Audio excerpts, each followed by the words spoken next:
ఒక పాత గ్రామంలో ఉల్లాసంగా కూర్చున్న వేప చెట్టు క్రింద సాయంత్రం సూర్యుడు మెలకుగా నిండుతున్న వేళలో పునరావృతం అయిన శాంతిని అనుభవిస్తున్నాడు ఒక ప్రయాణికుడు. ఆ చెట్టుకు ఆనుకుని కూర్చుని అతడు దాచివేసిన ఆహారాన్ని తినడానికి సిద్ధమైంది. కాని పూర్వకాలంలో నిశ్చయంగా పలుకుబడులు విరిగిపోయినట్లు చెట్టుపట్ల అగౌరవంగా విన్నవించిన వారిని ఆయన పట్టించుకోలేదు.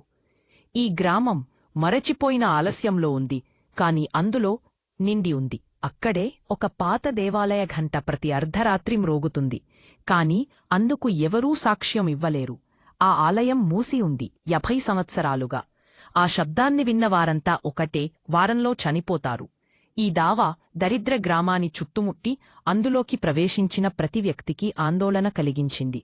ఒక చిన్నారి తన ప్రతిరోజూ అడవిలోంచి బొమ్మలు తీసుకువచ్చే గాథ గ్రామంలో వినిపిస్తుంది.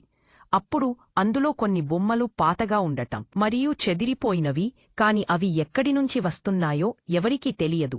ఆమె ఎప్పుడూ ఆ బొమ్మలను సేకరించడం వెనుక ఉన్న ఉద్దేశ్యమేమిటో ఆమె మనసులో నిండి ఉన్న గొప్ప రహస్యం. గ్రామంలో ఉన్న బావి నీళ్లు ప్రతి సంవత్సరం ఒకరోజు ఎర్రగా మారుతాయి. ఈ విషయం శతాబ్దం క్రితం ఆ బావిలో బలి ఇచ్చిన అమ్మాయి మృతదినాన జరిగిందని చెప్పారు. ఈ ట్రెడిషనల్ కథలు గ్రామానికి కనుసన్నలు పెట్టేవి. కాని ఈ అనుభవం ఎంత బాధాకరంగా ఉండొచ్చు.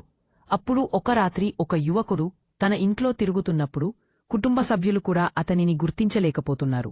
అప్పుడు అతనికి ఈ ట్రెడిషనల్ కథ కావాల్సి వచ్చింది. ఇల్లులోని ప్రతీదీ తలక్రిందులుగా ఉంది, మరియు అతని నీడ కూడా అతనిని అనుసరించడం మానేసింది.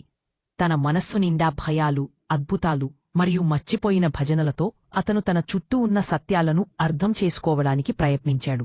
అతనికి తెలిసింది తనకు ఏం జరుగుతుందో తెలుసుకోవాలి.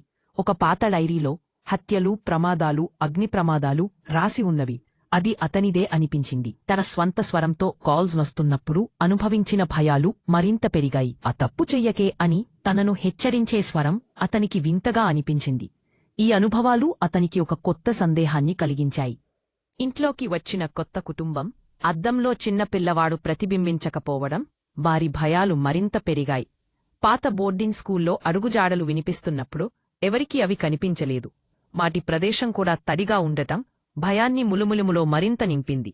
ఈ అనుభవాల చివరికి అతను అర్థం చేసుకున్నాడు, ప్రతి కథ, ప్రతి అనుభవం ఒకే విధంగా మనసుకు చేరుతుంది. అది అనుభవం, అది నమ్మకం, అది మనిషి పట్ల ఉన్న మానసిక భయాలు. ఈ పెద్ద భయాలు అతన్ని కదిలించారు. అతను తిరిగి తన గ్రామానికి చేరుకుంటాడు.